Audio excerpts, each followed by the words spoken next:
बोला बोला भोलेनाथ की बोला बोला भोलेनाथ की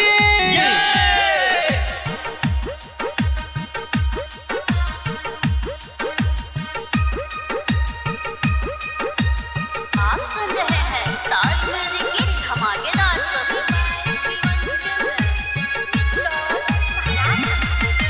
हवा कन हवा पकावर उठाला न हो, भोले बाबा के नारा लगाला न हो, भोले बाबा के नारा लगाला न हो। हवा कन हवा पकावर उठाला न हो, भोले बाबा के नारा लगाला न हो। दुख सब टल जाला जब भी हवा पे जाला, अपने किस्मत के ताला खोला। बोले बम बोला, बोले बम बोला, बोले बम बोला। मस्ती में डोला डोला डोला, मस्ती में डोला। Presented by ताज म्यूजिक।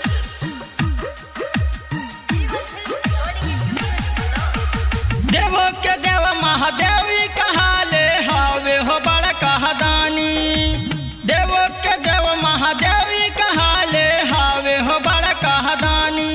लेके भंगिया धतुरे अगरबत्ती कपूर खाए खातिर तू हथवा में मोला। बोले बम बोला, बोले बम बोला, बोले बम बोला। मस्ती में डोला डोला डोला, मस्ती में डोला।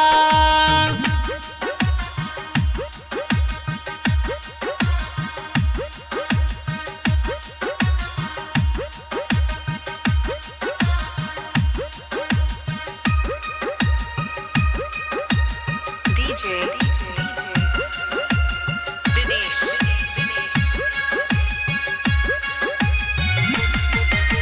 रोहित पटेल देखा भजन गवेले, डीजे पर सबके नचावेले। रोहित पटेल देखा भजन गवेले, डीजे पर सबके नचावेले। यदि फेरी है नजर जाई जिंदगी सवर, जल्दी तैयारी होला। बोले बम बोला, बोले बम बोला, बोले बम बोला। मस्ती में